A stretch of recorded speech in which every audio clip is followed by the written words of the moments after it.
Oh, Brad's right here. What's up, buddy? Hey man, was there a daylight savings event or something? Yeah, I think that's what it was. I wonder. Yeah, yeah. So the event bump. Yeah, daylight savings. So let's see. Same thing Oh, happened to your papers club, right? I thought I had an yeah, extra hour this morning, and then I just exactly. realized, yeah. Oh, Do you guys want to do now or in an hour? I'm down to do it now. I just don't know how many people. What do we we got? have We got the usual crew. 5. Yeah, I think All it's right. fine. Let's see. Wait, who's presenting? It's Brad today Okay. If about the Brad's here and ready, let's do it. fuck yeah. Let go. All right. I will. Do you guys normally share a individual screen or a entire screen? I personally share entire screen, but on a monitor where I know that I'm not going to leak API keys everywhere. So, so if you have one of Yeah, those, it's great. But otherwise, maybe do one single application. Up to you. okay. I think we should be okay. All right. Uh, but if you share the window, it's going to allow you to skip. Uh, Oh yeah. Do you need sound is the question. I know Discord is funky about that. I don't know if Zoom is. no, I don't think I need sound. Okay. Then yeah, then you can do whatever you want. You'll be all right. Okay, let's try this one then. Hey. If I skip, you can see, right? We see graphs. Simplicity is God, but why? Heresy. That's the one. I was listening Oh to a man. Yegan podcast last night, and then he refers to spec drift as heresy, which is pretty funny to me. Refers to them as individual heresies when the bots do weird stuff like make a second database for no reason, and we randomly pick between the two of them for fun. Who's that, Steve? Yeah, it was Steve on Yeah. Pragmatic Engineer. Oh, great. Yeah. Is that good? I liked it, or like it made me think, because it's I don't often hear people that like are coherent like us about, hey, like the next year things are like going to get better at doing AI stuff, and what does that mean for software engineers? Because currently they're pretty freaking good at it. So how does that change landscapes and economies and things like that? And I Dude, that part resonated with me a lot. ChatGPT Pro is legit like grad level stuff. Like Yeah. I throw stuff at it and the answer that comes back, I'm like, you can't get that answer without doing some really grad level stuff. Like it's crazy. Yeah, agreed. Yeah, so yeah, Steve touched on some of the stuff or some of the feelings that I'm having too, where it's like, okay, like the 800 person company is no more effectively because you just get 20 guys together and you give them enough agents and let it rip, which is not an opinion that I hear shared super often, but the people who do share it tend to be very agent pilled. So, Well, uh, it's weird for CEOs, right? Because like they're definitely saying that thing, but if you yeet like 780 of your people, yep. how many competitors did you just create? Right? That and like he raised the point of like so every CEO right now has a dial because every software engineer potentially could spend their salary in tokens. So you have a dial that says pay for tokens, but the other side of the dial says fire people. So now it's like you can either pay double and get, and have 50% of your engineers not not even being, some of them not even being interested in it, but like definitely you can either throttle people's tokens who need them, or you can cut people who are not maxing out effectively. And you get into a bunch of like weird incentive landscapes there, but like that dial's just sitting there in front of the CEO, and they got to figure out how they want to really take it up. And The token allowance. yeah, what I find weird is like, also we shouldn't too long, but yeah, I'm coding like pretty much 7, but like 14/7, and I'm like, just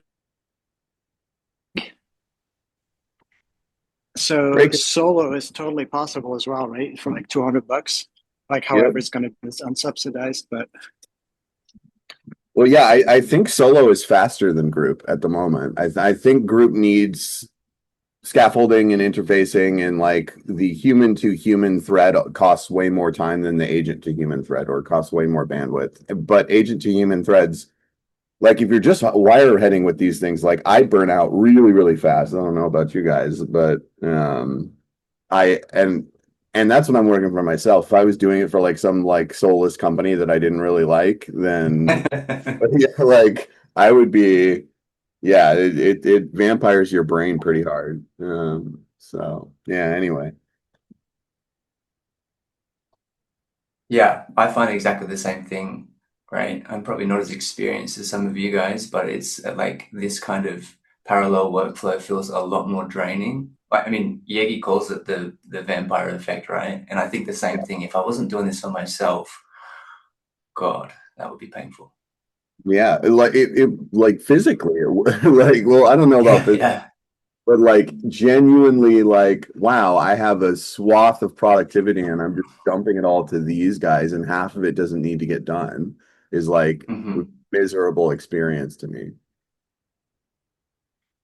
Yeah, definitely. I'm actually, despite it being a pretty stressful part right now, I'm like barely at my computer, which I really enjoy. Like I've kind of optimized for being chill about things around the coding. I think that's also like, I just noticed it on stream, like your cognitive fatigue really influences if you're doing like stupid prompting or not. You can see it on screen where like after 2 hours, they just like start making mistakes, and they compound so quickly because they also compound at the speed of agents, right? And then you spend all your time feeling productive fixing shit instead of actually going for a walk, coming back and being like, yeah, I got it.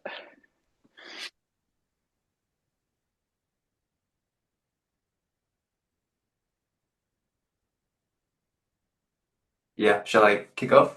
Yeah, good. Yeah, always. Yeah, good. Yeah, let's go. I'll hit record.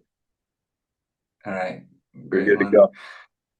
Okay, so this is very experimental. More, I just wanted to kind of throw some ideas out there. So I'm going to be asking some questions as well.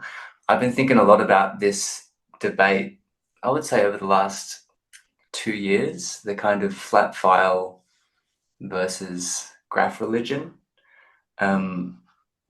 Before I start, does anybody have any strong opinions on this? I love graphs. You love graphs? I love graphs. It doesn't matter, is my opinion. Yeah. I'm using a flat file and it is slow. Okay. Good. But I get Emacs org mode, so Emacs org mode. Yeah, I mean, so this is kind of, I mean, it's been coming up for a long time, but I feel like the debate is heating up over the last few weeks. There are a couple of posts that I saw, I think they were even yesterday or the day before, basically some people suggesting like a highly connected, indexed folder of skill documents, and then somebody else explaining to that you know, you need you're basically building a database. Oops, I build a database is the idea.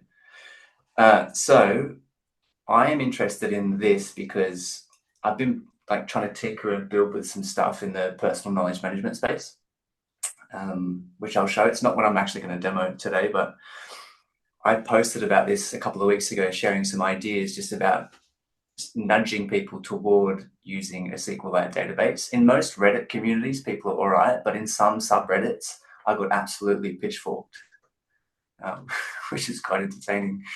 Some people are just like fully either side of this debate, which I find pretty entertaining. This is the thing that I'm building for myself. And a few weeks ago, I open sourced the repo.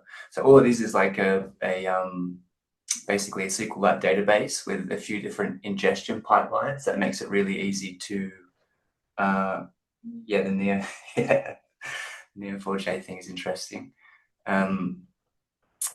To ingest context into an external database with a pretty simple structure, and then it gives you an interface, like an XJS interface to interact with that context. So I'll share that in the group at the end. This is the idea. So like, it's a pretty simple idea, I think, but I'm not sure how many people have thought about it enough. And it's just this idea that, I mean, I was also even more inspired by this idea after listening to David and Manuel and Yax's talks over the last 3 weeks. But a lot of people are talking about the context. Let me just jump over to this here.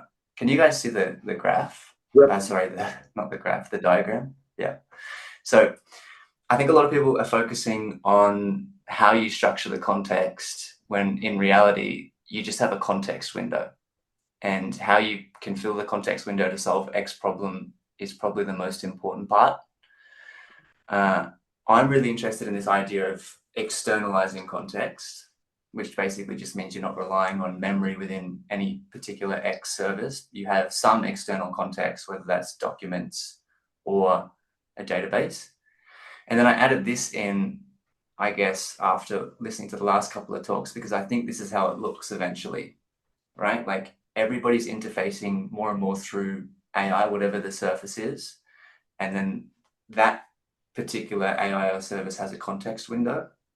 And then you just have an increasing amount of agents that are able to continually read from and write to this external context, however you want to structure that. And then on the other side, you have whatever ingestion pipelines you have that might be more deterministic, that are pushing information and context into that service.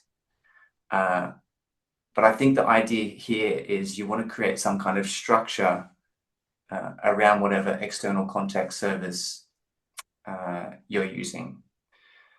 So maybe I can just ask, like, what are folks using? I'm talking here about maybe personal context. Do people store their context externally in a database, in documentation? How?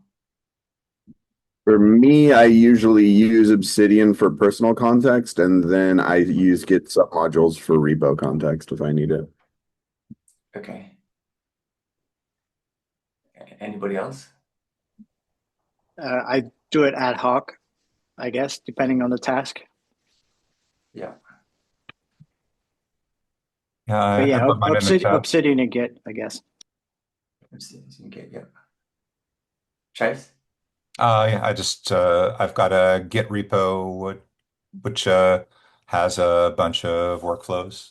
They pull into Gemini Okay. CLI or Antigravity. Cool.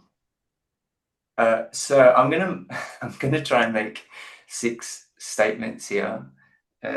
The first few I think everybody will more or less agree with, and maybe the last couple might be more provocative. If you disagree with any of these, this is also helpful for me and what I'm trying to do. Take yourself off mute and yell at me, and then I would like to know why. So the first one is, and then I'll explain. I'll explain why. The first one is interfaces matter less. So more of what we do is route it through AI.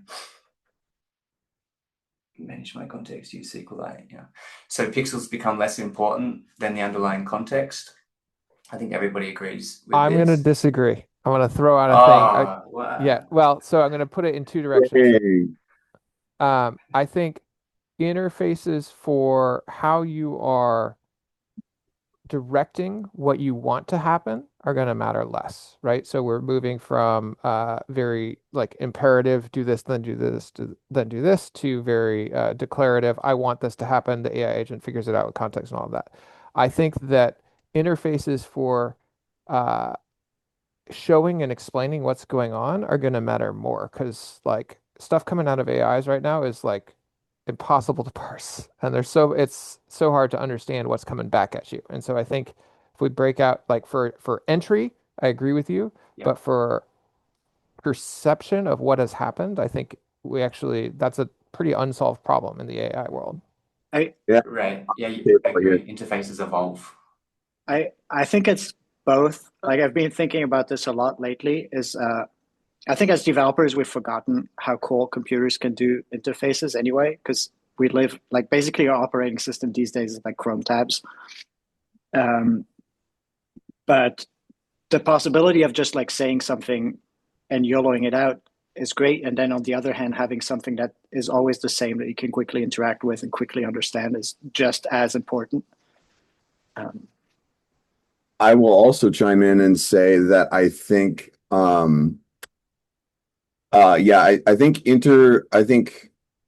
I think interfaces matter now more than ever because what sells is not product features or what information is in the product. What sells is how the product feels. Like I don't use Linear because it organizes data better than Jira. It does, but that's not why I'm using it. The reason I'm using it is because it just snaps up and feels really nice. And I think the way that you can take input from your user is definitely changing, and then what you can do with data for your user is also something that's changing drastically. But I think what you do with that matters now more than ever, I think.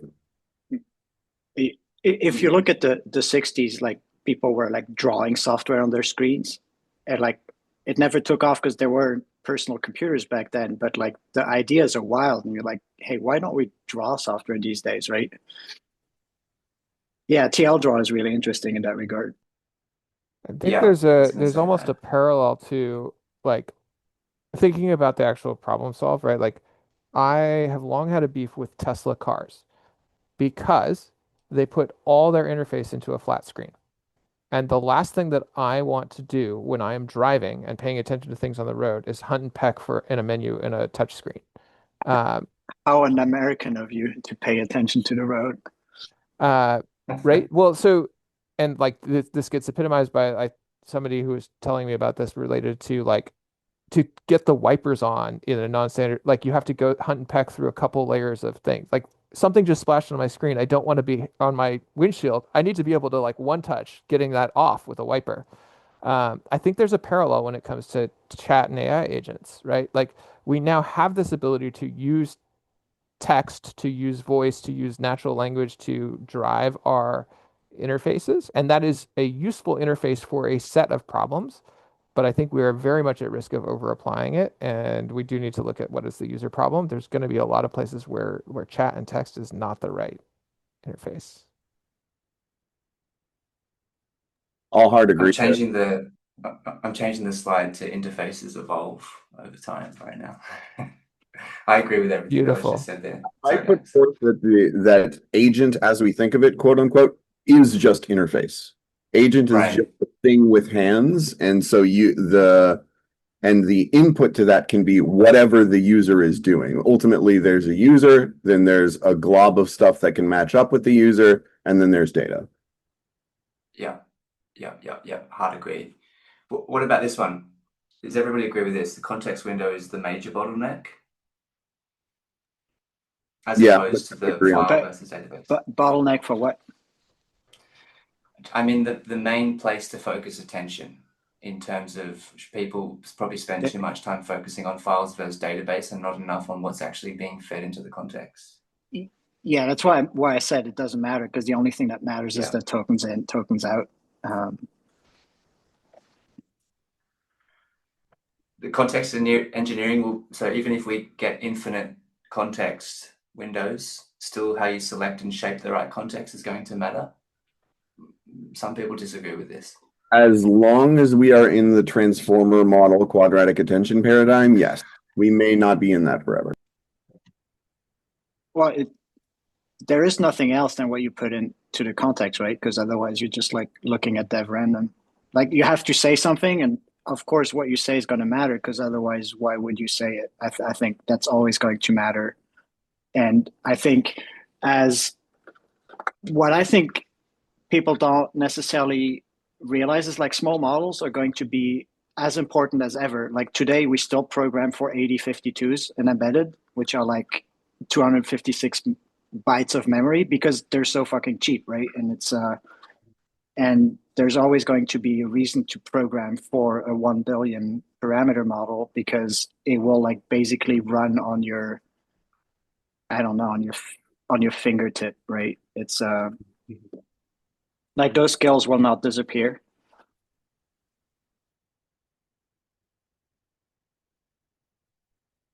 What about this one? Everybody should be kind of populating their own external context. Most people, I would say. I would agree. I would say this goes to I'm like a big Dan Norman shill, who is like he runs like a UX institute somewhere, and one of his big thing the design of everything or the design of everyday things is a good book by him. There's a long section about doorknobs that once you get to that section and read it, if you liked it, then you should finish the book. If you thought it was annoying, then you shouldn't. But there's a concept of like the gulf of understanding and then knowledge in the head versus knowledge in the world. The idea of when you're building products is that you don't want to rely on your user having any knowledge in their head at all. Ideally, what you want is your product should be knowledge in the world, and then what the UX of your product, the job of UX is to cross the gulf of understanding for your user so that they can get to the knowledge you put in the world. Affordances, yes. Yeah, I love that. Yeah.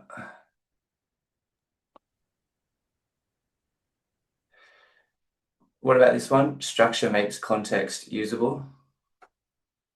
Becomes more useful when it has clear structure and relationships. Yep. I think this is true, but I think there's an interesting caveat here, which is that our ability to, like, in the old world, we had to pre-design structure.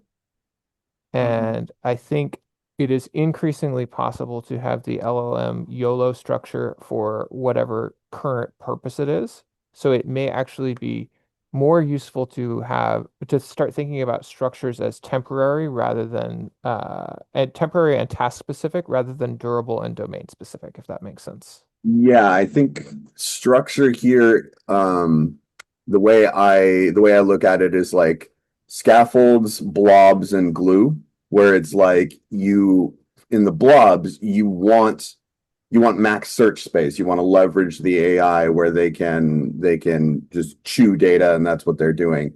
Then you want guardrails where they bump into where they're not going to be able to break the structure of your application or your data or whatever. And then you want glue where now that it's in that nice scaffold, it can now get piped over to the next blob scaffold sort of pairing kind of thing. I don't know if someone else want to go, because I feel like we're like three people. I disagree with Kevin. I think that there's going to be structures that we find that work for a tremendous amount of problems, and that we'll, however, find ways to decorate these base structures to be adapted to what individuals need, right? Like at the end of the day, we have these, I don't know how to explain it, but there's like the thing that I built on stream this morning was like Kubernetes and like 5 lines of code or whatever. Because if you take Kubernetes as its core, it's like something observes the world. You have a desired state. That's what you store in your cluster, right? You say like, I want 3 pods here. You observe the world. You're like, shit, there's only 1 pod. So you make a plan. I'm going to plan to put in 2 pods, and then that happens by something that executes the plan.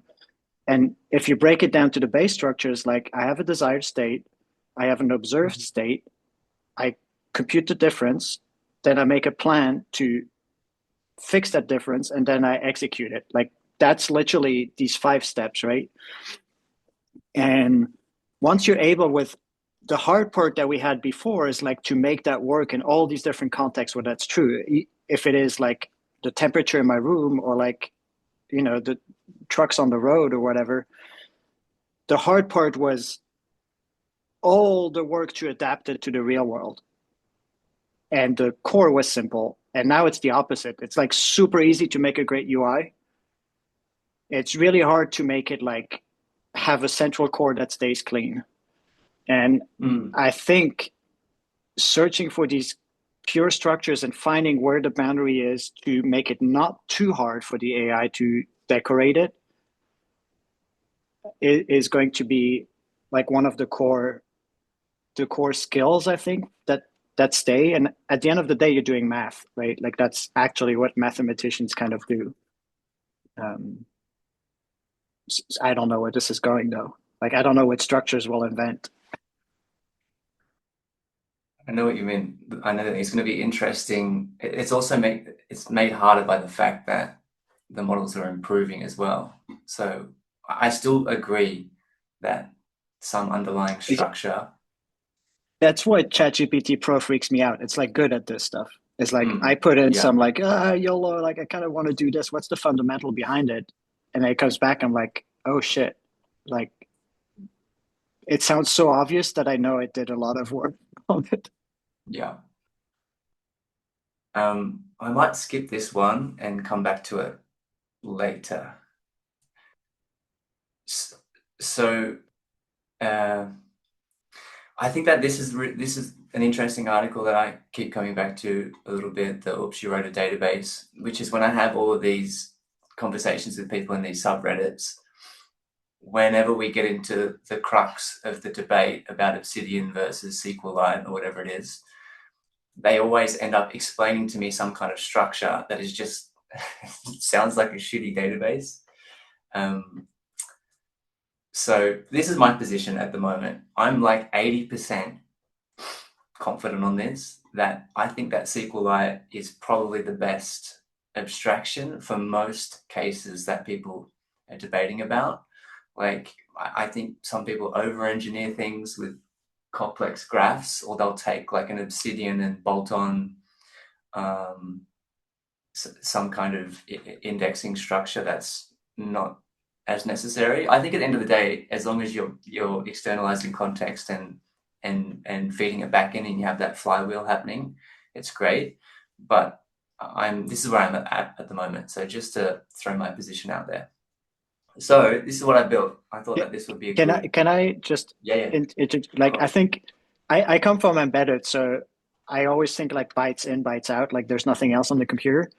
The file system is like is a database. Like it is literally the same thing as SQLite. It's like you have a lot of bytes on some persistent storage, and you want to make sense of it and query that structureless storage, or like the structure is given by the medium, so that humans understand it. And like the files and folder thing was like the thing that became standard in the early 80s with the Mac.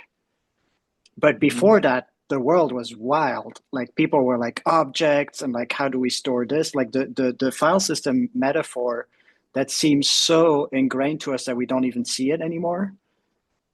It's just like a shitty SQLite, or like not shitty because it has its values, but the value of a database, I think, is also to query big data fast. Like that's not easy. And with the file system, you can do a lot of queries really fast. You can say like, hey, what's under this prefix? But it's much harder to say like, give me all the files that are also referenced in this other folder inside the document at the end, which other structures make more easy to do. Anyway, I just wanted to interject that. It's like, once you see that the file system is just a way to index, to look up persistent data, or not even. And Plan 9 is really interesting in that sense, because they make everything the file system. Like everything is the file. Plan 9 is an operating system yeah. that was, that one's, I didn't get it to run, but everything's a file system, including your mouse pointer.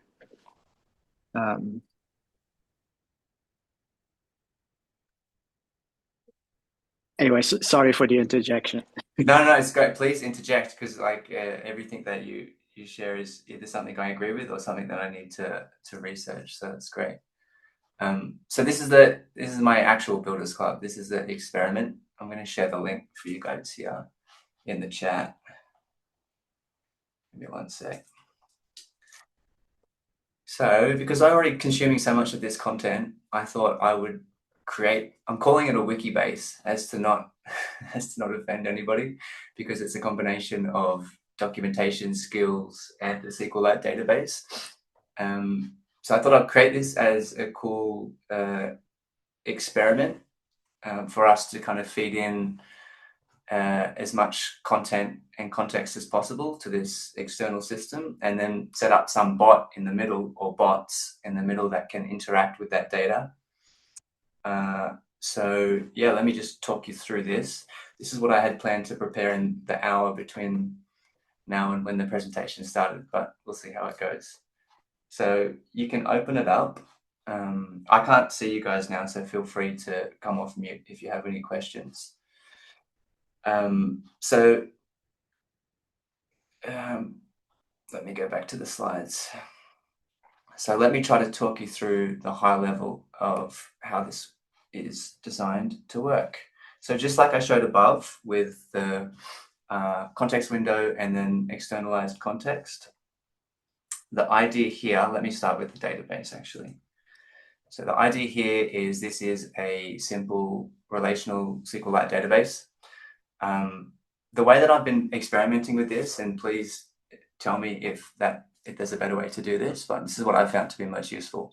I basically have a single nodes table, and the nodes table is like the central repository, and that includes everything. So as some examples in there, there's podcasts exists as nodes. So basically what I'm doing here is I'm trying to mimic a graph structure in the SQLite database. I know that lots of people do this as well. So in the central nodes table, everything goes: podcasts, guests, articles, entities, Builders Club. And then there's obviously the edges table, and that edges table stores relationships between nodes as first-class entities. So as an example, Yikes would exist as a member and a guest speaker in the nodes table, and then his talk or his workshops would also exist in the nodes table, and then that relationship is represented in the edges table as well, connecting those nodes together. Is that making sense so far? All good. It's to me. There's also a dimensions table, and the dimensions is just like a single layer of tagging themes or ideas. I'm not sure how valuable this is for this particular project, but I found this to be valuable for the personal knowledge management side of things. So dimensions might be themes or categories or whatever you want to use in that particular, for that particular use case. And then I'm also storing ideally all of the chat conversations. So I'll show you in a minute that people can use the MCP server, or they can interact with the Discord bot, and all of those chat interactions are also being stored in a chats table with relevant edges linked back to the entities and the themes that the person interacts with. And then I've also got documentation. So I don't know, I kind of like this hybrid approach where you have skills documentation, and that documentation kind of, I should actually move this to the edge. That skills documentation kind of instructs whatever agents are interacting with the knowledge base or the wiki base, whatever you want to call it.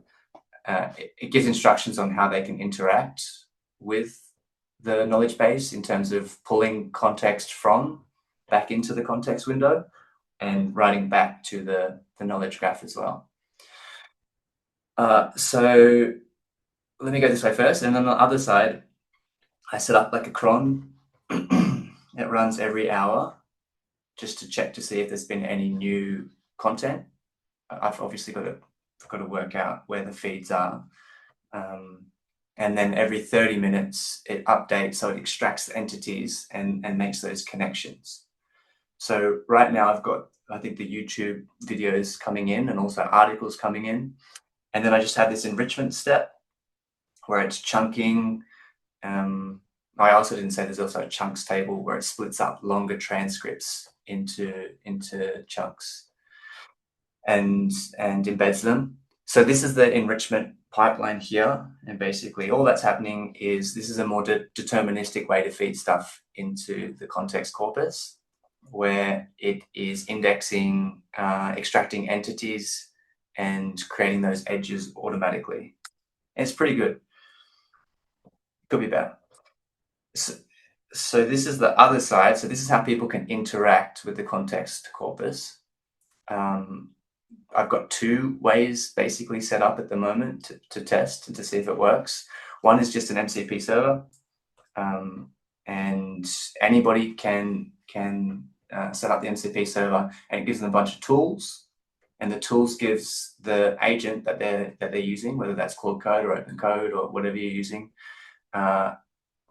access to those skills documents, so it knows how to interact with the knowledge base and it can pull context in. And then also the bot. So I created a bot that you guys can test or check out in the Discord.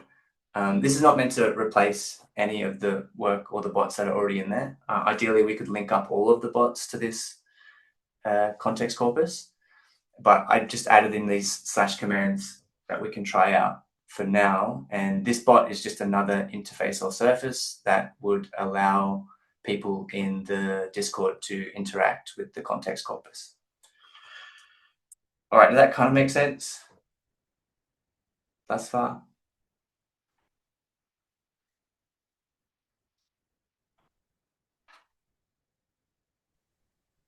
Yeah. I was thinking about the dimensions. I'm not sure I completely understood the dimensions. I thought they were related to the edges initially when I saw the just titles. But then as you dug into it, it seemed like it was quite different. Yeah, I'm not sure about this, to be honest. It's like, let me show you an example here. So the one that I've been looking at now is Dylan Patel explains AI war while cooking.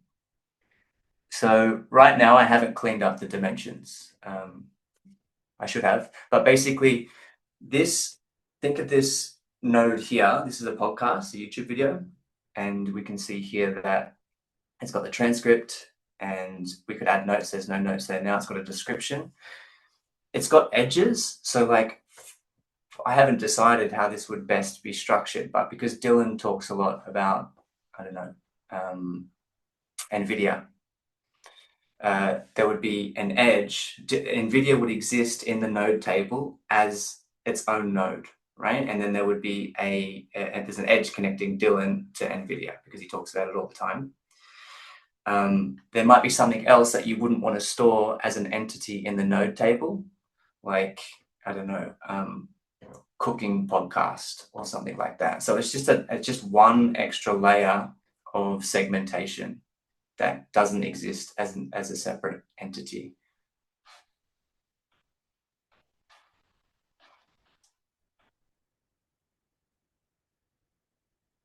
So that's the schema.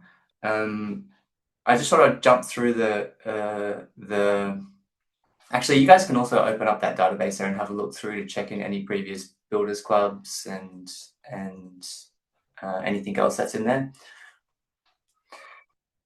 So I thought I'd just run through two main parts, and then we can just have an open chat about it. The first one is the ingestion pipeline, which I kind of just explained already. So I've got a cron set up with Vercel. I should probably change this to GitHub. I'm kind of new to this, so I'm trying to learn the best way to set up these RSS and these ingestion pipelines. And whenever new content comes in, it's added into the node table, and entities are extracted. So it tries to find the main speakers in the conversation. It runs the index process and it creates those edges automatically. It runs like a dedupe check to look for if the node already exists there in the database, obviously if the entities already exist in the database, and it will generate a description, which I'm going to talk about in one section. In 1 second.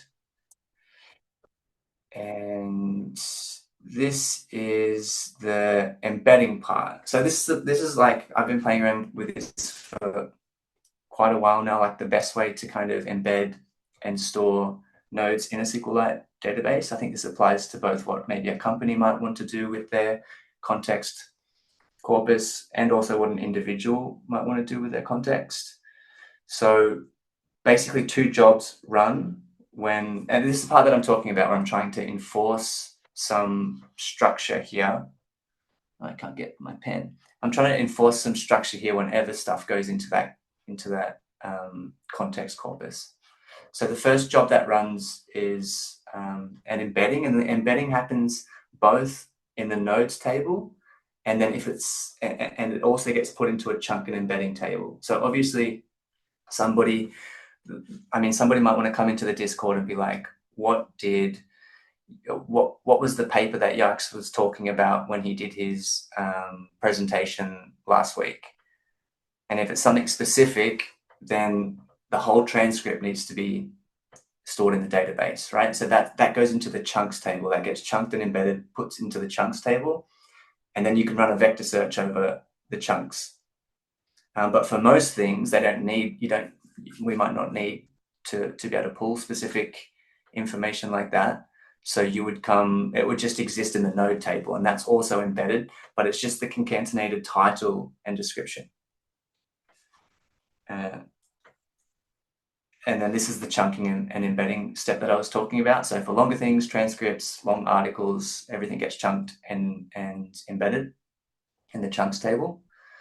I can also share the repo with anybody if anybody wants it as well. And there's 3 indexes. So the first is the vector index.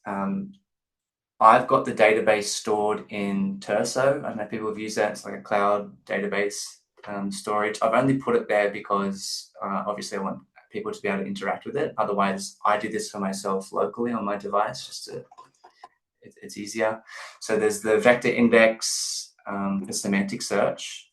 There's the FTS5 index, so for when people are searching the specific chunks, and then the B-tree index. So that's the indexer.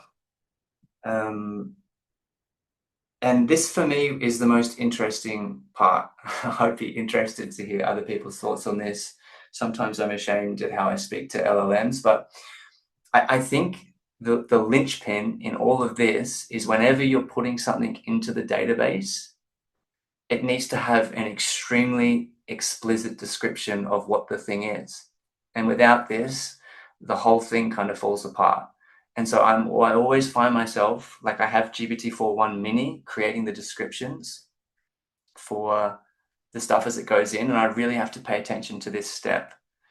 If it's not explicit what the thing is, then the whole system has a lot of trouble finding stuff when you run the quick search or the index. So this is why I'm always saying to it, like, if it's a podcast, say that the thing is a podcast. If it's an idea, say that it's an idea. And I probably just show you an example. I can show you this example here. So whenever stuff goes into the context corpus, it's forced to run this refinement step where it creates an extremely explicit description of what the thing is at the start. So this is a Latent Space podcast episode featuring Dylan Patel, the CEO of Semi-Analysis. Otherwise, like the agents that you're using to interact with the context corpus, they just don't have the contextual awareness or the contextual grounding to be able to fill the context window.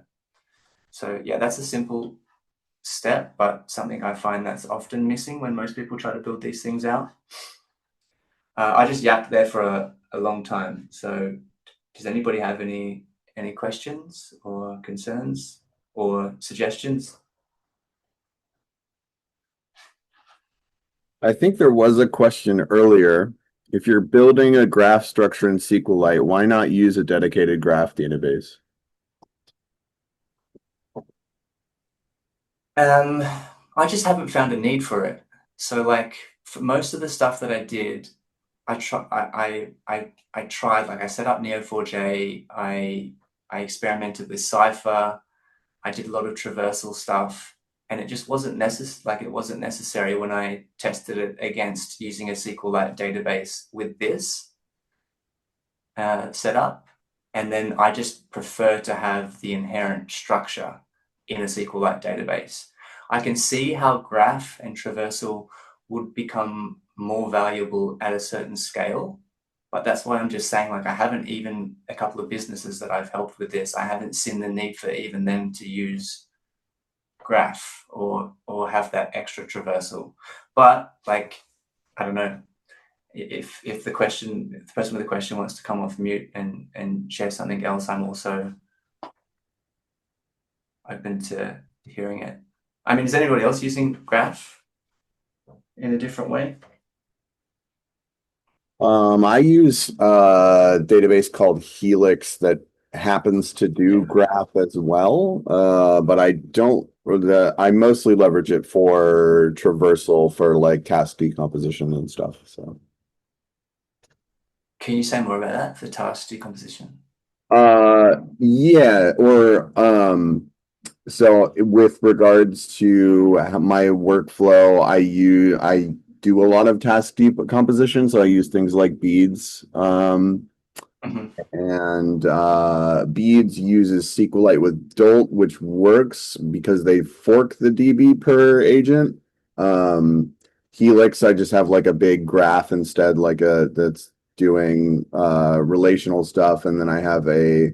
Although I think I'm not as familiar with. I have not been heavy using Helix. I'm sort of dabbling in it, but I know there's one application that I use that does a graph traversal on the existing beads tickets when agents are picking up the next task and they need to do, I want to do some kind of like estimation or validation of what the next thing to do is, then the graph traversal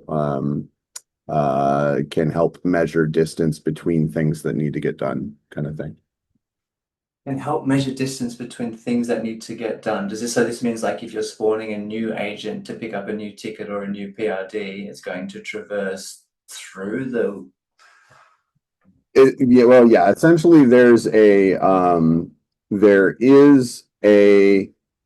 CLI that they can use that will allow them to verify, like, oh, this dependency that is 8 moved or like has 8 other dependencies in front of it is is of a farther distance than my current the ones that I was going to add. So I'm going to go finish that one instead of the other one for just as a random example of a way that they could use it. But agents use it more than I do. Yeah. Yeah. Interesting. Yeah. So I guess like my position on this still stays the same. I think that's a good example of when you would start using a graph. And then I've also seen some other examples with like e-commerce setups and situations, obviously, where the graph traversal and structure is very important. But for most other use cases, I just think a simple relational database that mimics what a graph can do is better overall, because it's just a nicer way to structure the data in most use cases. I mostly reached for Helix just because I saw it and thought it looked cool and wanted to play with it. It's not a like this is the best tool for the job kind of situation. So I think that read could totally be fairly valid. Yeah. Yeah. I guess Okay, cool. I think if you're using an agent to write the app level code over your SQLite anyway, and basically the graph database does a lot of the work for you to like get this up and running. But if you're using an agent to write all that code anyway, and you have your own app layer that gives everything you need, that gives graph-like semantics over SQLite, then I can see why SQLite would be fine. So that's mostly just like the graph database would just give you this foundation of like, okay, there's relations and traversal and all that kind of just works out of the box. But again, if we're in this agent writing all your code anyway world, and you can get a good layer over it, then I guess SQLite makes more sense. Yeah. Okay. Because there's only 10 minutes left. does somebody want to actually, I'm going to skip through these things here. Does somebody want to actually go into the Discord? You don't have to do this, but I think it would be a cool thing to try and join. So all this is going to do, you don't have to do this. You can provide as much or as little information as you want. But if you /command join, I just want to see if this works. The idea here is it's going to add you just your publicly available Discord information into the database, and then it's going to start building some data. So you just have to go into the Builders Club channel or whichever channel you want and /command join.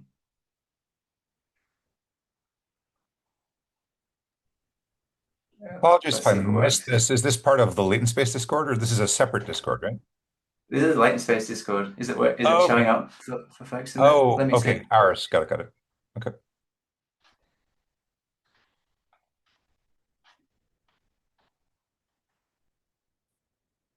Yeah, I already put you in there, Yikes. That was the only one. Someone else want to give it a try? Did it work?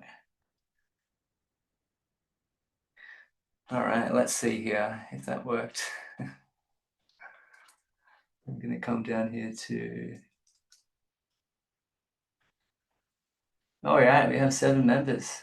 Love it. Hey, Daniel, Cable. That tool is really awesome. And it's really inspiring. This is great. You guys are in here now. Vivu was a bit uncomfortable going into this, so I just want to make clear that this is Is it going to ingest our stat histories, or what is it? What matter? What's happening now that we are part of the machine? Yeah, now that you're part of the machine. So this is a database that we collectively own. All that's going to happen now is any interaction that you have with the slot bot, it's going to store it in it's going to store it in the database against you, who now exists as a node. And the idea here is over time, like, you can interact with the bot, you can tell it like preferences, how you want the communication to happen. And then it's like, the idea is that it's going to build up themes, right? So last week you presented that anthropic article and your talk. So it's going to have context of you doing that. And then ideally in a few weeks, if something similar comes up and somebody asks a question about it, it would be able to like tag you in the Discord and, you know, hey, Yikes gave this talk about this last week. If somebody's asking a question about the mob book stuff, for example. I haven't set up any like notifications like that to go out yet, but that's just an idea.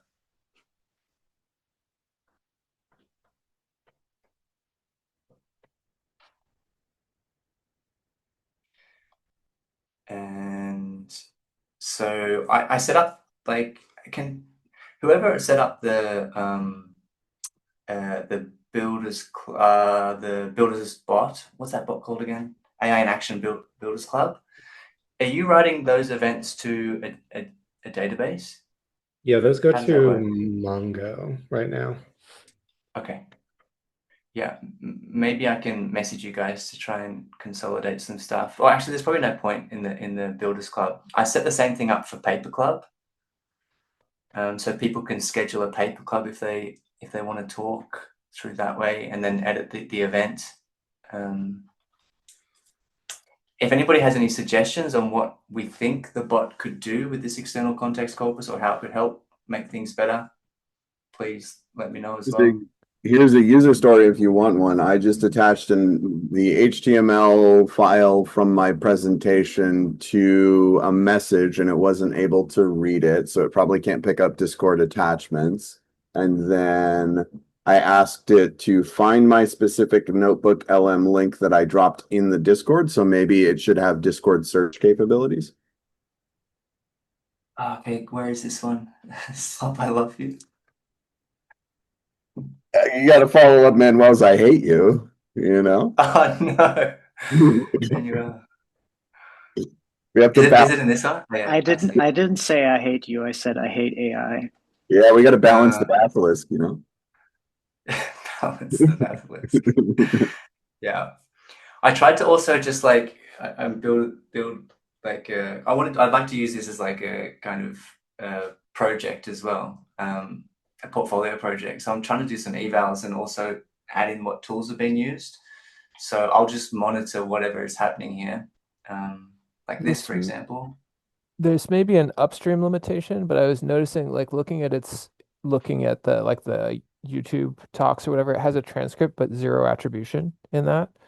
I don't know where if the transcript is just getting sourced from YouTube or if there's a way to address that, but it might be interesting to see if we can durably label who's saying what, and then start to like associate that with other node like member nodes or things like that. Yeah, this like I've tried to solve this in another business use case. At the time, so right now all that happens is it rips the transcript. There's a YouTube extractor.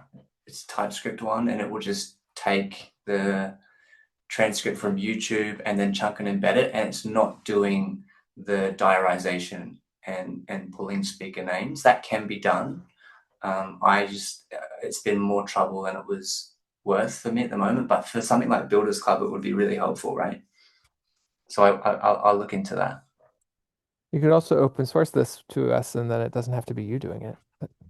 Well, that would be great. I've already open sourced it, so let me find the link now and give it to you guys. There's a lot of the AI in Action Bot features. I hesitate some almost to call them features because some of them are kind of bare bones, but we vibe coded them on sessions like this, right? So maybe that becomes a thing that we try to vibe code together. Or I say vibe code, but showing off techniques and using that as an example, etc. Yeah, that would be so great. Kevin, thank you very much. Yeah, that's it. We're almost on time. So if anybody has questions, I put the repo link in the chat. I can also drop it into the Discord channel. Definitely drop it in the Discord. Awesome, Brad. This is super cool. Thank you for both doing this and for signing up and talking about it. And then, yeah, I think we as a club will probably want to do some hacking on it in future sessions. Great. Thanks, guys. Thanks for listening. All right. Yeah. Cheers, y'all. Kevin, you got a quick sec, guy? My friends are hearing about this, and I want to make sure that I'm not gonna. I have like two other friends that want to join and present. I just want to make sure that's okay. Yeah, I mean the bar for this, right? You got to have something that's interesting to the community. That's the entire bar. So like these will be met with flying colors. Yes. If you want to, get them in the Discord so they're able to sign up, interact, like give feedback. But once they're in the Discord, like the bar to signing up for one of these is it going to be interesting to folks? And if it is, do the talk. Legit. Wait, what's the whole thing, Cable? It doesn't have to be. Doesn't have to be good. It doesn't have to be polished. It doesn't even have to be useful. It just has to be interesting. No good. It doesn't even have to work. We would like it if it worked, though, but has to be interesting. That's the bar. I mean, the inspiration here, right, is like old school indie hackers, right? We're all trying to learn. We're all trying to grow and figure this stuff out. And so really stuff that inspires new ways of thinking about how to use AI appropriately, like that's all in bounds. Nice. Well, I'll shell for my friend Peter, who's going to come and present next week. He's doing one of these 0 or 1 person companies. He's got an army of agents running his entire business, and he's going to show how he set it up with like 3 Claudes and a Mac Mini, and like it's OpenClaw and Strards, basically. Hell yeah.